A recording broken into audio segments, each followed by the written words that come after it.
Okay, then good morning, class. This is about me. My name is Rohit Srivastava. I am chemistry honors pursuing in MSc chemistry, educating since 2015. This is my personal mail ID and mobile number. For any query, you can move through it. This is the thoughts. You are the candle belit. जैसा कि आप सभी जानते हैं कि हम लोग physics पढ़ रहे थे और फिजिक्स में हम लोगों ने लाइट से रिलेटेड उसके लाइट के कितने लॉज हैं उसके बारे में हम लोग पढ़ रहे थे, जिसमें रिफ्लेक्शन ऑफ लाइट के बारे में पढ़ा था और लाइट से रिलेटेड कितनी थ्योरीज है वो भी हम लोगों ने पढ़ा था। उसके साथ luminous subject non luminous subject के बारे में हम लोगों ने पढ़ा था। फिर हम लोगों ने पढ़ा था कि रिफ्लेक्शन ऑफ लाइट, ठीक है, उसमें भी 2 लॉ पढ़े थे। और उसके बाद हम लोग इमेज के पोजीशन पढ़ रहे थे, जिसमें रियल इमेज और वर्चुअल इमेज उसके पहले हम लोग पढ़ चुके थे। तो कॉनकेव मिरर में हम लोग इमेज का पोजीशन जाने थे। वीडियो जो अपलोड हो रहे हैं उसमें थोड़ी सी रिजोल्यूशन की कमी है, बट नेक्स्ट टाइम से वो भी क्लियरेंस होगा। तो अभी जो हम लोगों ने फिर से स्लाइड बनाया है, कुछ लोगों के कमेंट्स थे कि सर कॉनकेव मिरर के इमेज पोजीशन के में थोड़ी सी प्रॉब्लम हुई है, तो उससे रिलेटेड मैंने दोनों को रिलेट करके कन्वेक्स मिरर में भी उसको देखने की कोशिश किया है। अब जैसे देखिए कि कन्वेक्स मिरर जो है, कनकेव मिरर आपको इस शेप का होता है, ठीक है, जिसके रिफ्लेक्टिंग सरफेस जो होता है अंदर की तरफ होता है, और कन्वेक्स मिरर जो होता है उसका रिफ्लेक्टिंग सरफेस बाहर की तरफ होता है। क्वेश्चन ये उठता है कि सर ये तो एक शीशा का पार्ट है, तो फिर क्या कारण है कि वो मतलब रिफ्लेक्शन जो होता है उसका अंदर से होता है या बाहर से होता है? तो उसका मेन कारण है कि एक तरफ से उस पर क्या किया जाता है, सिल्वर कोटिंग किया जाता है या पेंट से, ठीक है, ताकि दूसरी तरफ जो होता है पेंट से वो कलर्ड हो जाए और एक तरफ ही रिफ्लेक्शन हो पाए, ठीक है। तो कन्वेक्स मिरर में इस कारण रिफ्लेक्शन होता है। तो अब हम लोग जो कल पढ़े थे कनकेव मिरर में इमेज के पोजीशन के बारे में, तो वो देखेंगे। तो फिर से देख लीजिए, एक बार शॉर्ट फॉर्म में रिकॉल कर देता हूँ। एट इन्फिनिटी पे जब हो कनकेव मिरर में कोई भी ऑब्जेक्ट, तो उसका जो इमेज बनता है एट फोकस पे बनता है, highly diminished and point size होता है, ठीक है, रियल एंड इन्वर्टेड होता है। बियॉन्ड सी पे हो तो कहाँ उसका इमेज बनेगा, तो इन between focus and centre of curvature diminished बनेगा, रियल एंड इन्वर्टेड बनेगा। एट सी पर हो यानी एट सेंटर ऑफ कर्वेचर पर हो, तो इसी कंडीशन में वो सेंटर ऑफ कर्वेचर पे बनता है, सेम साइज का बनता है, रियल एंड इन्वर्टेड बनता है, ठीक है। At between C and F यानी सेंटर एंड फोकस के बीच में हो तब कहाँ बनेगा, तो बियॉन्ड सी बनेगा उसका इमेज, इन लार्ज बनेगा, रियल एंड इन्वर्टेड बनेगा। एट एफ पे हो तो उसका इमेज इन्फिनिटी पे बनता है, हाईली इन लार्ज होता है, रियल एंड इन्वर्टेड होता है। In between pole and focus हो तो बिहाइंड द मिरर बनेगा, पीछे इन लार्ज बनेगा और वर्चुअल एंड इरेक्ट बनेगा, ठीक है। तो अब इसमें हम देखेंगे कि एक बार और थोड़ा सा देख लीजिए कि आपको किस किस केस में कैसा है। नेचर ऑफ इमेज देखिए, सभी केस में एक जैसा बनता है, केवल एक केस में कैसा बनता है, वर्चुअल एंड इरेक्ट, वो है बिटवीन प्रिंसिपल एंड फोकस। तो याद रखिएगा, in between principal and focus, pole and focus पे रहेगा जब कोई ऑब्जेक्ट, तो उसका इमेज कैसा बनेगा, वर्चुअल एंड इरेक्ट बनेगा, ठीक है। अब देखिए, इमेज जो होता है 2 बार डिमिनिश्ड बनता है, ठीक है, एक बार हाईली बनता है और एक बार केवल डिमिनिश्ड बनता है। तो जब इन्फिनिटी पे हो या फिर बियॉन्ड सी हो तब डिमिनिश्ड बनेगा। हाईली इन लार्ज या फिर इन लार्ज, ये 3 केस में बनता है।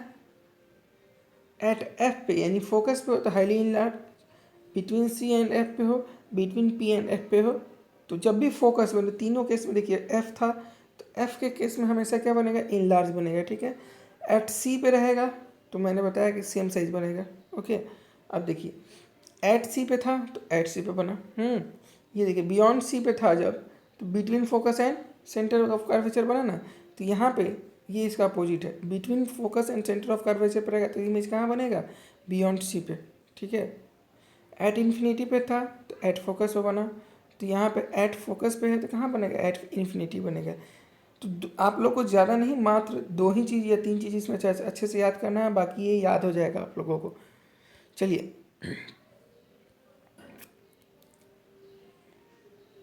अरे incident obliquely to the principal axis, principal axis में ही एक रे इंसिडेंट करते हैं।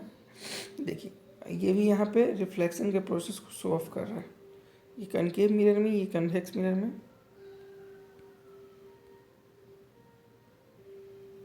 यहाँ पे पैरेलल ले प्रिंसिपल एक्सिस पे बताया गया, जब कोई रे पैरेलल जाता है प्रिंसिपल एक्सिस के तो इमेज से वो रिफ्लेक्शन के बाद कहाँ मिलता है, फोकस पे मिलता है, ठीक है। यहाँ पे भी वही दिखाया गया है, ये कनकेव में, ये कन्वेक्स में। और जब कोई प्रिंसिपल एक्सिस के पैरेलल रह जाता है, या तो एक ऊपर से कंडीशन था या फिर एक नीचे से, जब भी नीचे से भी जाएगा तो कहाँ मिलेगा, वो जाकर फोकस पे ही इमेज फॉर्मेशन करता है, ठीक है। तो उसका रिफ्लेक्शन देख लीजिए कहाँ पे होता है, ये दिखाने के लिए इस इमेज को यहाँ पे ऐड किए हैं। अब चलिए, जब कोई सेंटर ऑफ कर्वेचर से कोई रे पास करता है तब उसका इमेज कहाँ बनता है। तो जब सेंटर ऑफ कर्वेचर से पास कर रहा है तो आप देख रहे हैं कि कैसा फिगर उसका बन रहा है रिफ्लेक्शन के बाद। सेंटर ऑफ कर्वेचर से कोई रे पास कर रहा है, सेंटर ऑफ कर्वेचर है, तो रिफ्लेक्शन के बाद रिफ्लेक्शन कैसे हो रहा है ये देखिए। यहाँ पर सेंटर ऑफ कर्वेचर से रे कोई पास कर रहा था, फिर रिफ्लेक्शन उसी डायरेक्शन में हो रहा है। इमेज की बात करें, nature and position of relative the image form by the convex mirror. तो जब कोई इन्फिनिटी पे ऑब्जेक्ट रहता है कन्वेक्स मिरर में, तो उसका जो पोजीशन होता है इमेज का, फोकस पे ही बनता है, बिहाइंड द मिरर बनता है, ठीक है। और हाईली डिमिनिश्ड पॉइंट साइज होता है, वर्चुअल एंड इरेक्ट होता है। तो इसके दोनों केस में वर्चुअल एंड इरेक्ट आपको इमेज देखने को मिलता है, याद रखिएगा। At infinity and the pole of the mirror पे जब होगा ऑब्जेक्ट, तो उसका इमेज कहाँ बनेगा, in between focus and pole. Diminished बनेगा, वर्चुअल एंड इरेक्ट बनेगा, ठीक है। अब एक आता है साइन कन्वेंशन। साइन कन्वेंशन क्या होता है कि मतलब इमेज जब रहे कहाँ पे या ऑब्जेक्ट कहाँ पर रहे, उसके साथ कैसा साइन लेंगे। The object is always placed at the left of the mirror. Object हमेशा कहाँ प्लेस किया जाता है, लेफ्ट ऑफ द मिरर में। This implies that the light from the object false on the mirror from the left hand side. इसका मतलब क्या होता है कि लाइट जो फॉल किया जाता है, गिरता है मिरर में, वो लेफ्ट हैंड साइड से गिरता है, ठीक है। All distance parallel to the principal axis. जितने भी डिस्टेंस है सभी क्या होता है, पैरेलल होते हैं प्रिंसिपल एक्सिस के, जो कि मेजर किया जाता है पोल ऑफ द मिरर, ठीक है। पोल, मिरर का जो पोल होता है, बीचों बीच जो होता है, वहाँ से मेजर किया जाता है किसी भी डिस्टेंस को, ठीक है। All the distance measure at the right of the origin along the x-axis and taken as the positive while the those measured from the left of the origin of the taken as a negative, ठीक है। Image को यहाँ पे देखिए, जो पोल से x access की तरफ बढ़िएगा तो ये सभी जो होते हैं इधर के, यहाँ तक तो निगेटिव लिए जाएंगे, ठीक है। मतलब क्या, distance toward the left to right,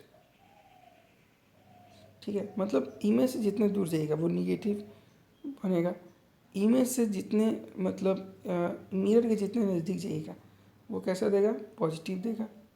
लेकिन राइट हैंड साइड में क्या करिए, डिस्टेंस जितना दूर जाइएगा वो भी पॉजिटिव देगा, ठीक है। हाईली जो डाउनवर्ड जो डायरेक्शन में आप रहिएगा मिरर में, उसमें निगेटिव साइन रहेगा। अपवर्ड में रहिएगा उसमें पॉजिटिव साइन रहेगा, ठीक है। तो ये जो फिगर वो आपको साइन कन्वेंशन को क्लियर करेगा। अगर ध्यान से देखिएगा तो distance measured perpendicular to the above and the principal axis along positive Y axis are taken as positive, ठीक है। वही जो मैंने अभी एक्सप्लेन किया। और डिस्टेंस जो परपेंडिकुलरली बिलो होगा प्रिंसिपल एक्सिस के, उसको हम लोग निगेटिव लेंगे, ठीक है। और परपेंडिकुलरली जो ऊपर में अपवर्ड होगा, ठीक है, उसको हम लोग पॉजिटिव लेंगे। और परपेंडिकुलरली जो डाउनवर्ड यानी होगा उसको निगेटिव लेंगे। अब मिरर का फॉर्मूला जो होता है वो होता है 1/v + 1/u is equal to 1/f। मतलब फोकस का जो लेंथ होता है उससे रिलेटेड v फॉर क्या होता है एंड u फॉर क्या होता है, इसके बारे में आप लोग मुझे कमेंट करके बताइएगा।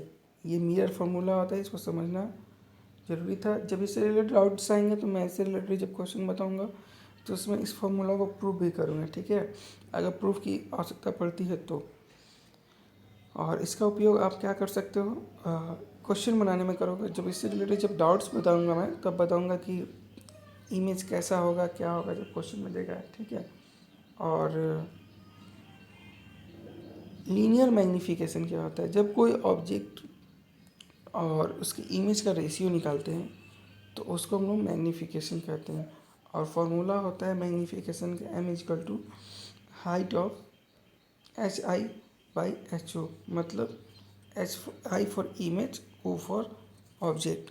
The ratio between the height of image and the height of object is called as magnification. ठीक है, तो आज का जो हमारा सेशन था उसमें मैक्सिमम हम लोगों ने इस चीज़ को देखा। कन्वेक्स मिरर के बारे में हम लोगों ने बोला था कि अभी मैं कुछ देर पहले बोला था कि इमेज कैसा फॉर्म होता है, कनकेव या कन्वेक्स मिरर। तो एट इन्फिनिटी पे देखिए, कनकेव मिरर से कन्वेक्स मिरर में जब कोई दूर से कोई ऑब्जेक्ट आता है तो उसका जो रिफ्लेक्शन के बाद उसका जो इमेज फॉर्मेशन होता है वो कहाँ होता है, फोकस पे। ये आप लोग पढ़ चुके हैं, अभी जो पहले मैंने टेबल बताया था उसी में इससे रिलेटेड बताया था। और बियॉन्ड द मिरर होता है उसका ऑब्जेक्ट, उसका भी इमेज फोकस पे और सेंटर ऑफ कर्वेचर के बीच में बनता है। ठीक है, बहुत सारे डाउट्स आ रहे थे कि सर सेंटर ऑफ कर्वेचर समझ में नहीं आया, ये है वो है। चलिए देखिए, ये एक कनकेव मिरर है। ठीक है, कनकेव मिरर में बीचों बीच एक लाइन जो होता है 2 इक्वल पार्ट्स में उस मिरर को डिवाइड करता है। ठीक है, 2 इक्वल पार्ट्स में क्या करता है, मिरर को डिवाइड करता है। तो जो बीचों बीच जो जिस पॉइंट पे वो टच करता है डिवाइड करने पे, वो कहलाता है हमारा पोल, जिसको यहाँ पे P से डिनोट किया गया। ठीक है, और जो लाइन पोल से जब भी कोई रे रिफ्लेक्शन के बाद जिस पॉइंट पे मिलता है, ठीक है, वो क्या कहलाता है, प्रिंसिपल फोकस, जिसको F से डिनोट किया गया। देख रहे हैं रिफ्लेक्शन के बाद सभी लाइन यहाँ मिल रहे हैं। ठीक है, तो प्रिंसिपल और फोकस के जितने डिस्टेंस होता है उतना ही फोकस और सेंटर ऑफ कर्वेचर पे डिस्टेंस होता है, जिसको C से डिनोट किया गया। CP को देखिए, CNP, CNP ये जो है रेडियस ऑफ कर्वेचर है। ठीक है, X and Y principal axis है, and P and F focal, P and F क्या है, फोकल लेंथ है। ठीक है, तो कल और भी डाउट्स आए थे कि सर, कमेंट्स आए थे कि सर रे ऑफ लाइट के बारे में आप एक्सप्लेन नहीं किए, बीम क्या होता है, पैरेलल बीम क्या होता है, तो उसको भी मैं एक्सप्लेन कर दूँ। रे ऑफ लाइट क्या होता है, जब कोई ड्रॉ कीजिएगा किसी लाइट के प्रोपेगेशन के डायरेक्शन में, तो वो क्या कहलाता है, रे ऑफ लाइट कहलाता है। बीम ऑफ लाइट क्या होता है, ये एक ग्रुप होता है रेज का, लाइट के रेज का, जो इमिट होता है किसी सोर्स से। ठीक है, और ये जो लाइट बीम ऑफ लाइट कहलाते हैं। ठीक है, ये बेसिकली 3 तरह के होते हैं, parallel beam, divergent beam, convergent beam. तो when light falls on the source of an object can either be observe, जब कोई लाइट किसी सोर्स से ऑब्जेक्ट के फॉल्स होता है तो हो सकता है कि वो क्या सूख जाए या एब्जॉर्ब किया जाए। तो वो जो ऑब्जेक्ट एब्जॉर्ब होगा, all light falling on it, then it will be appear perfectly black, for example of black board. जैसे ब्लैक बोर्ड में इसका एब्जॉर्ब होता है, उसका एग्जाम्पल वहाँ पे देखने को मिलेगा। ट्रांसमिटेड क्या होता है, जब ऑब्जेक्ट ट्रांसमिट लाइट कहलाता है अगर वो अलाउ करे लाइट को अपने से पास होने के लिए। ठीक है, तो ट्रांसपेरेंट कहलाएगा। जब कोई ऑब्जेक्ट किसी लाइट को रे को वापस फिर रिटर्न करे अपने सरफेस से, तो ये क्या कहलाता है, रिफ्लेक्टेड द लाइट कहलाता है। इसको रिफ्लेक्टेड भी बोलते हैं। ठीक है, तो आज का जो हमारा क्लास होगा यहीं पे सेशन एंड करेंगे। कोशिश करेंगे कि इसके जो डाउट्स है उसके बारे में आप हमें कमेंट कीजिए, और या फिर पर्सनल क्वेरी नंबर पे आप जा भी सकते हैं। अगर वहाँ पे कोई इन्फॉर्मेशन फ़ोन अगर पिकअप नहीं हो पाते तो मेल के थ्रू जाइए, अगर मेल नहीं हो पाता है तो फिर this is my WhatsApp number, you go through it. उससे रिलेटेड आप लोग के जो भी डाउट्स हैं उसमें आप लोग अपने डाउट्स पूछ सकते हैं। 7903743534 ओके। और इसके रिलेटेड जो भी MCQs होंगे या फिर सब्जेक्टिव क्वेश्चंस होंगे वो मैं आप लोगों को प्रोवाइड करा दूंगा। लेकिन इससे पहले जो भी डाउट्स आते हैं प्लीज़ क्वेरी कीजिए, और फिर मैं इससे रिलेटेड एक वीडियो बनाऊंगा जिसमें आप सभी को उसका सॉल्यूशन मिलेंगे। Then thank you class.